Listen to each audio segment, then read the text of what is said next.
November 1st, 1943.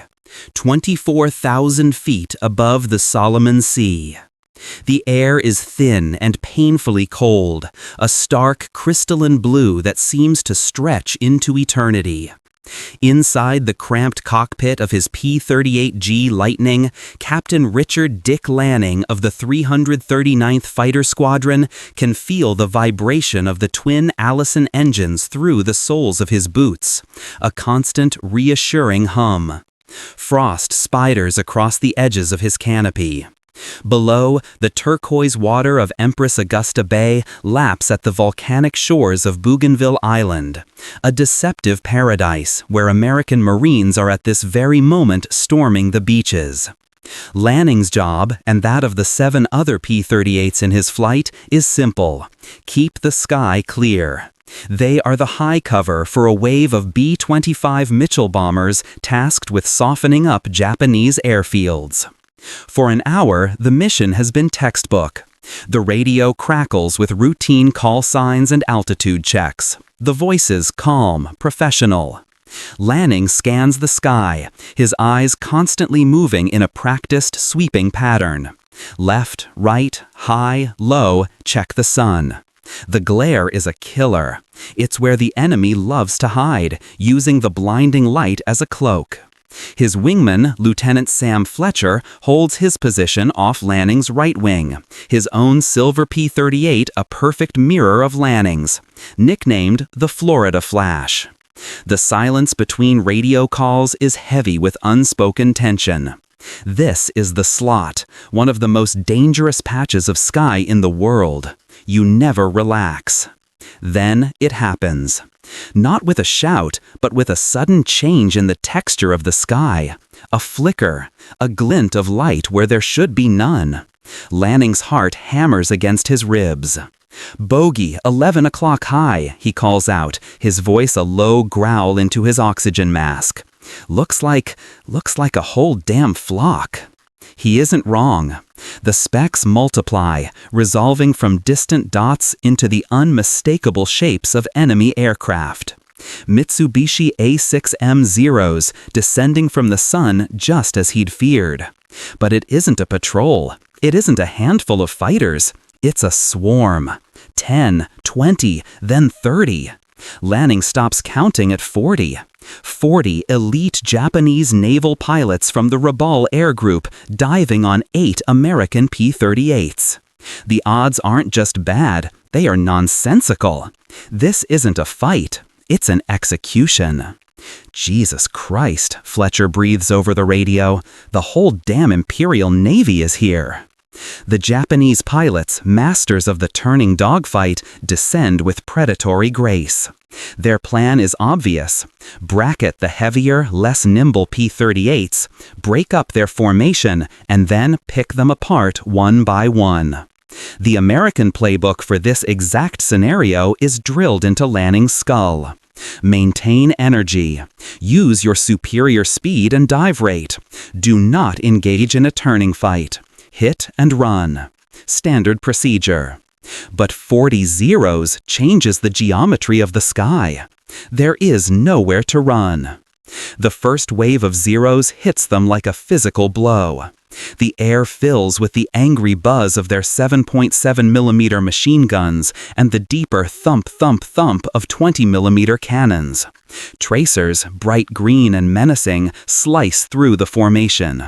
Lanning yanks his P-38 into a hard climbing turn, the G-forces pressing him deep into his seat. He sees a zero flash past his nose, the pilot's face visible for a split second behind his canopy, a fleeting glimpse of the man trying to kill him. He throttles up, the Allisons roaring in protest. The P-38 responds, but it feels like a truck compared to the Zeros, which dance and pirouette around them with infuriating ease. Lanning watches in horror as Lieutenant Miller's plane, 2 positions back, takes a burst of cannon fire to its right engine. Black smoke billows out, followed by a lick of orange flame. Miller's voice, tight with panic, crackles over the radio. I'm hit bad." They are being herded, penned in. Zeros are above them, below them, and flanking them. Every direction they turn, they are met with a wall of fire. The standard tactics are useless. The thatch weave, a maneuver designed to let wingmen protect each other, falls apart under the sheer weight of numbers. There are too many targets, too many angles of attack. They are bleeding, and the sharks are circling. Lanning wrenches his plane left to avoid a stream of tracers, only to find 2 more Zeros climbing to meet him head-on. His stomach plummets. They are trapped.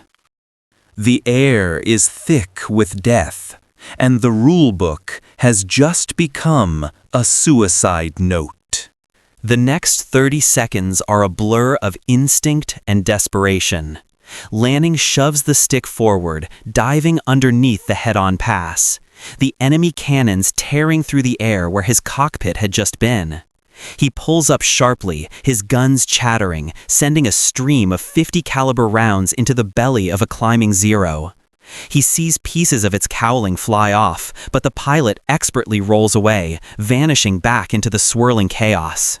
No time to confirm a kill, no time for anything but survival. His breath comes in ragged gasps, his knuckles white on the control column.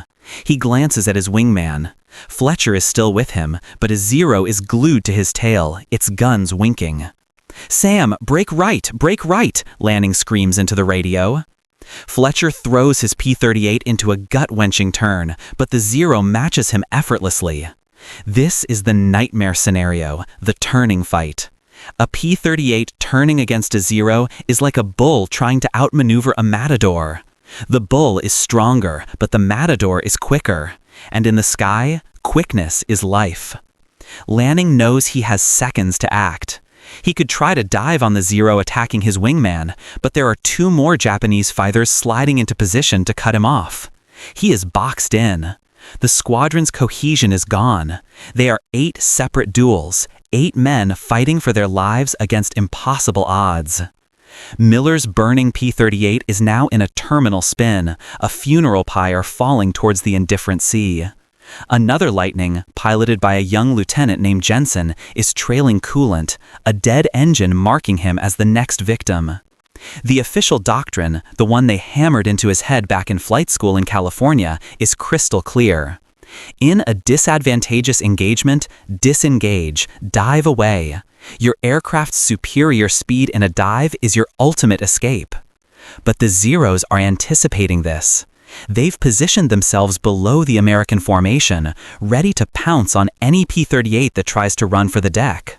A dive now would be an invitation, not an escape. Lanning's mind races, cycling through every maneuver, every tactic he's ever learned. Nothing fits. The situation is fundamentally broken. Then a memory surfaces, a grim piece of hangar talk from a grizzled veteran ferry pilot. A warning about the P-38's darkest secret, the phenomenon known as compressibility. Every pilot knew the term. It was the boogeyman of high-speed flight. As the P-38 approached the speed of sound, particularly in a steep dive at high altitude, the aerodynamics went haywire. Airflow over the thick wings would reach supersonic speeds, creating a shockwave. This shockwave would render the elevators useless, as if they were disconnected. The controls would freeze, the stick turning to concrete in the pilot's hand. The plane's nose would then pitch down uncontrollably in what was known as the mock tuck. You became a passenger in a 10-ton lawn dart aimed at the planet. The official training manual was unequivocal. Exceeding the critical dive speed, the red line on the airspeed indicator, was forbidden. It wasn't a suggestion, it was a command. Pilots who had ignored it were names on a memorial plaque. Their wings had torn off, their planes had disintegrated, their bodies atomized into the vast emptiness of the sky or the sea. But Lanning saw something else. He saw the Japanese pilots, supremely confident in their agile machines, waiting for the Americans to make a mistake. They knew the P-38's limits. They knew it couldn't turn with them. And they knew it couldn't dive past a certain speed without killing its own pilot. Their entire strategy was built on the foundation of the American rulebook.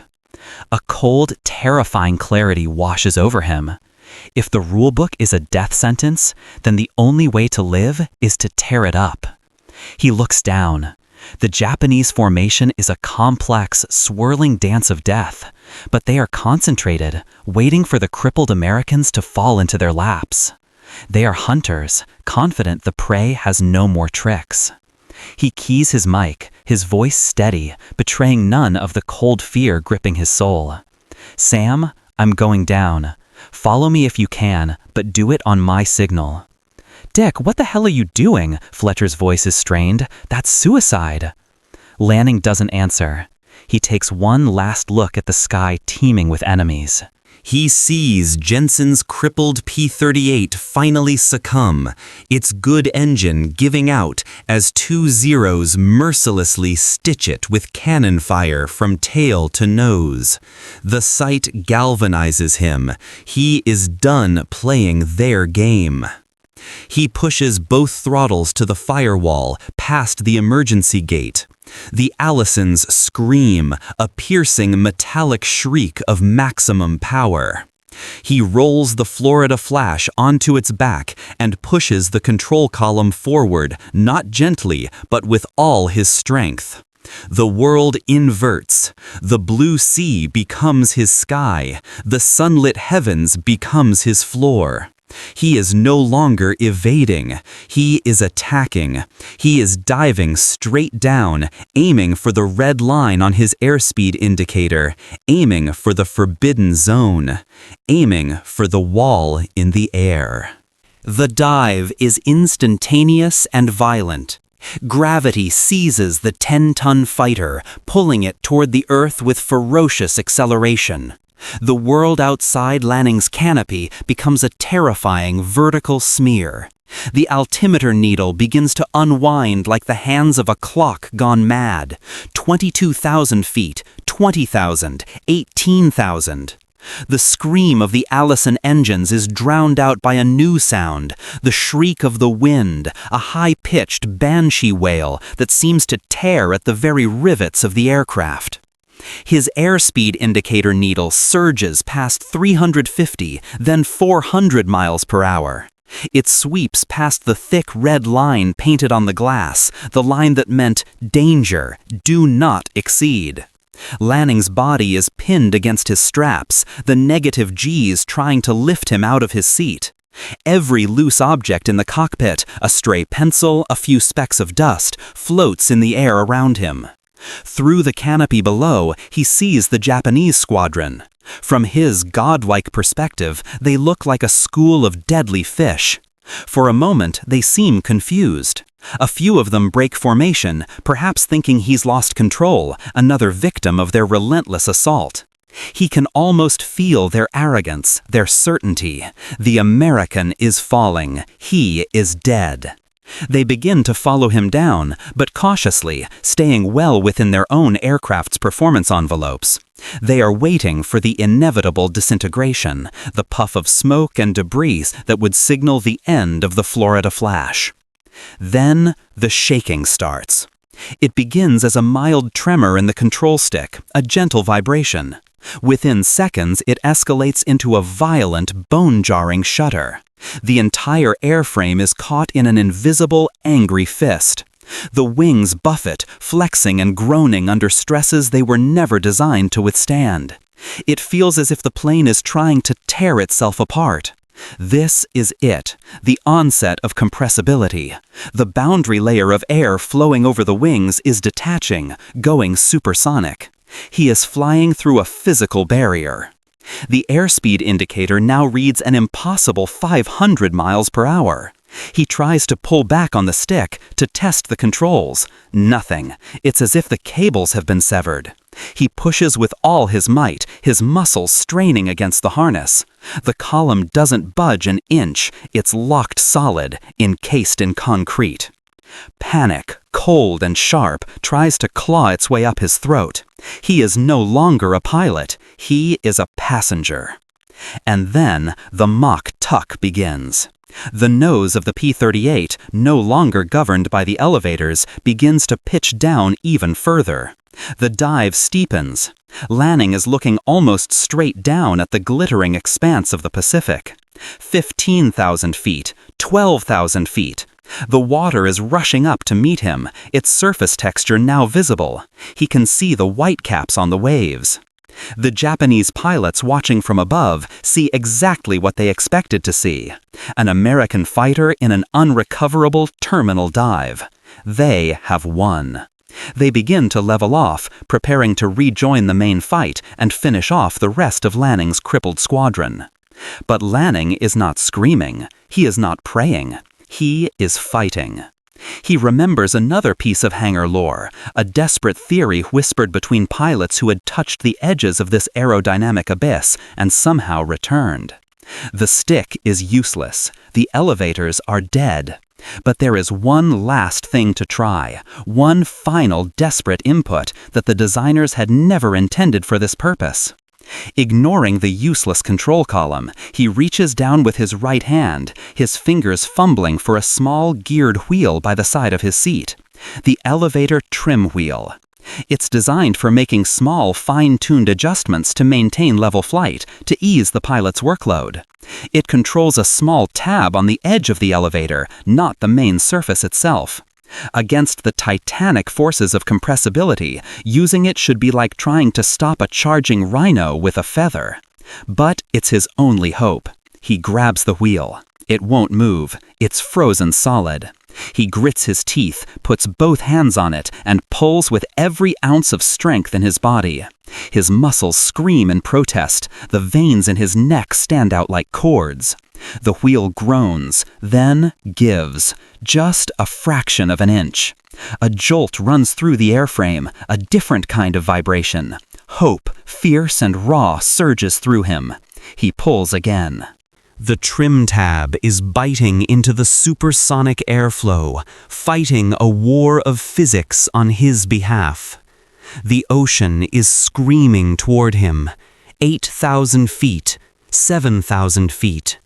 The Japanese pilots are now far above, black specks against the blue, utterly oblivious to the life-or-death battle happening in the cockpit of the falling plane. They have made a fatal miscalculation. They assumed he was following their rules. 6,000 feet. The air is thicker here, denser. The laws of physics are beginning to shift back in his favor. Lanning continues to fight the trim wheel, cranking it back with a primal grunt of exertion. Millimeter by millimeter, the small tab on his elevator bites harder, acting as a lever against the immense pressure. The violent buffeting begins to subside, replaced by an unbelievable strain that makes the whole aircraft groan. He feels a subtle shift in the forces pressing him into his seat. The nose is coming up. Slowly, agonizingly, the P-38 begins to respond. The terrifying vertical dive gradually shallows into a gentle curve. The deep blue of the ocean is replaced by the horizon line, then the sky. Lanning has done it. He has broken through the wall and survived. He levels out at just 3,000 feet, his fighter screaming across the waves at over 500 miles per hour, a speed no Zero pilot had ever seen a P-38 maintain at low altitude. He is a silver bullet fired from the heavens. And he has emerged right in the middle of the unsuspecting Japanese fighters. The Zeros had been regrouping below the main dogfight, a loose gaggle of about 15 aircraft preparing to climb back up and finish the slaughter. They were confident, relaxed, their attention focused upwards on the remnants of the American squadron. They never saw him coming.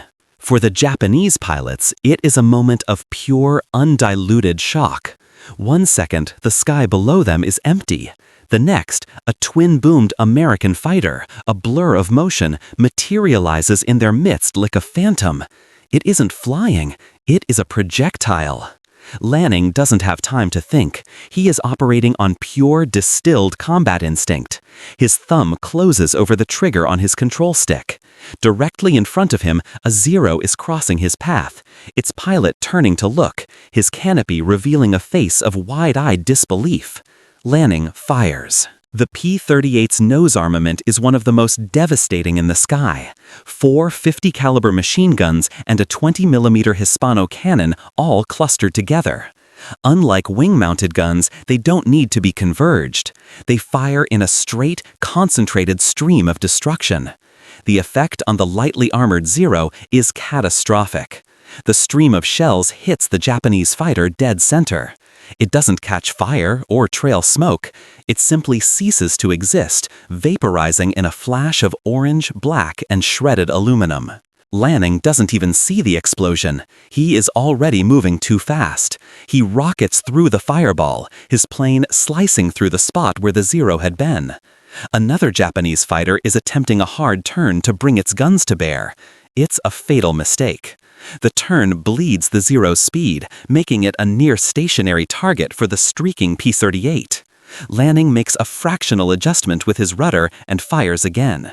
The 50 caliber rounds tear into the Zero's wing root. The wing folds upwards, then shears off completely.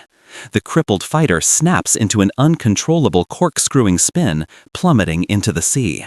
2 down in less than 5 seconds. Chaos erupts in the Japanese formation. Their rigid discipline shatters.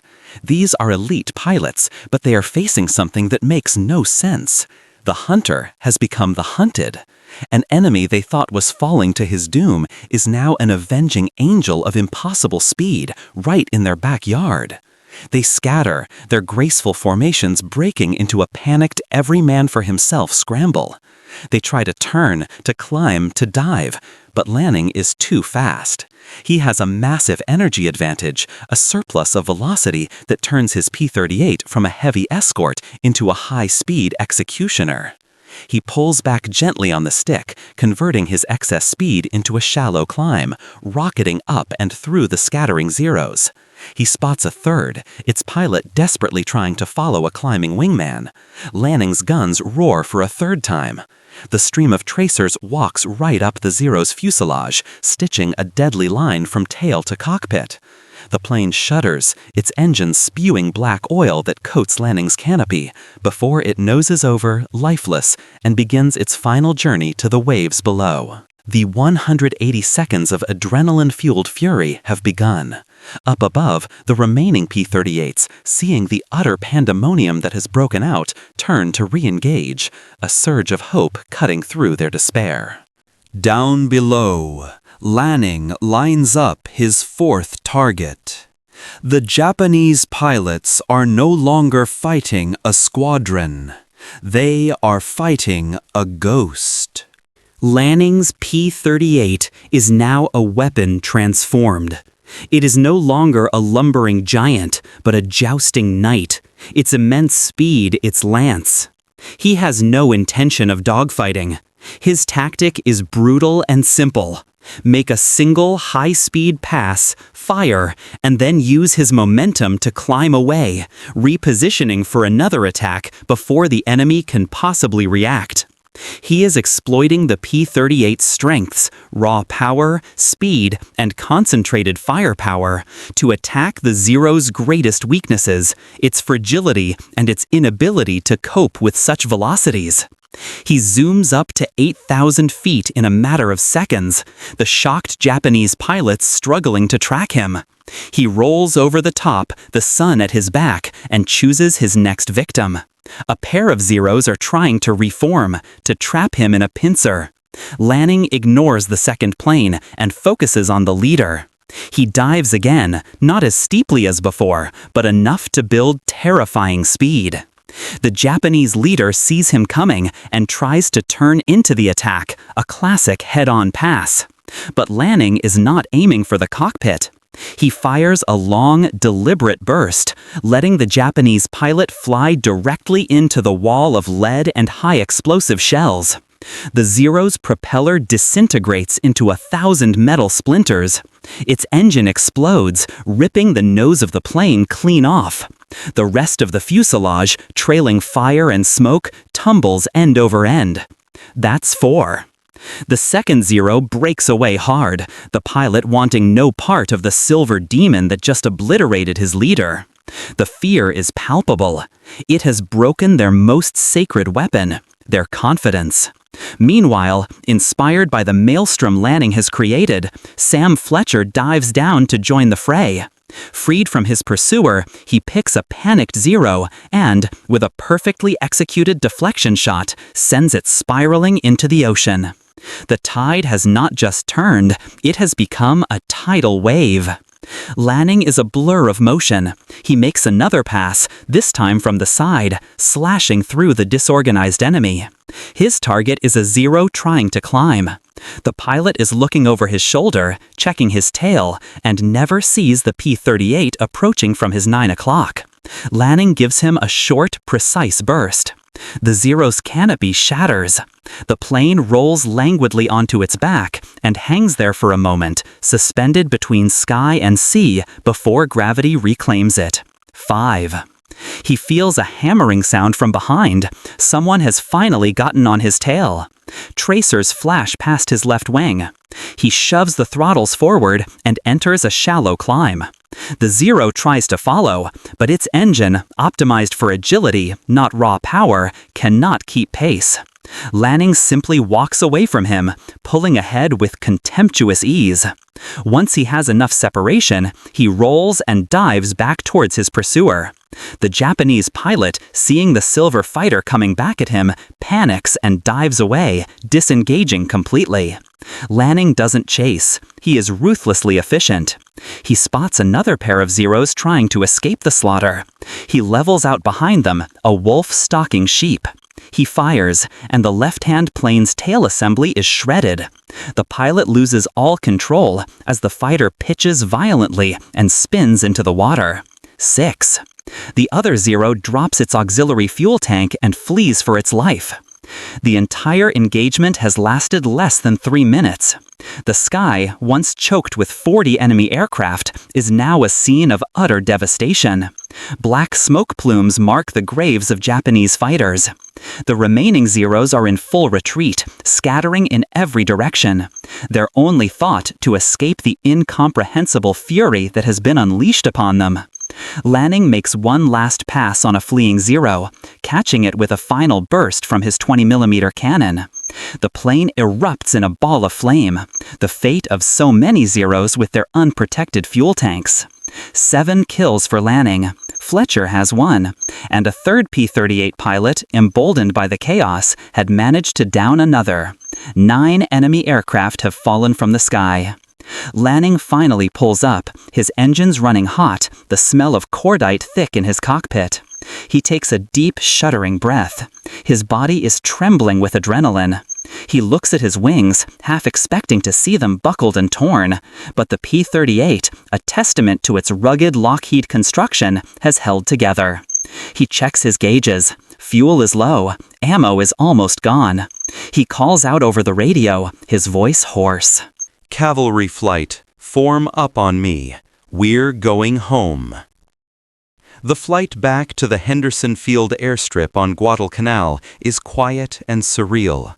The surviving P-38s, battered but alive, tuck in around him. The setting sun paints the sky in hues of orange and purple.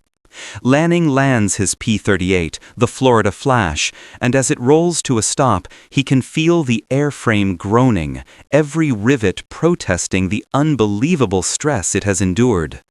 The ground crew stares in awe at the plane, its metal skin wrinkled and distorted around the wing roots from the high-G pullout. In the debriefing that followed, officers would listen in stunned silence. Lanning's story sounded like a fabrication, a fever dream. But the wreckage in the sea and the testimony of the other pilots confirmed it. He had faced an impossible situation, thrown away the operations manual, and dived headlong into a maneuver that was considered technically suicidal. He had met the wall in the air and, through sheer force of will, broken through to the other side. In 180 seconds, Captain Richard Lanning didn't just save his squadron. He had demonstrated a new, terrifying potential of his aircraft, turning a fatal flaw into a legendary weapon. His illegal act of defiance would be whispered about in hangars and ready rooms across the Pacific, a testament to the fact that sometimes the only way to survive is to do the unthinkable.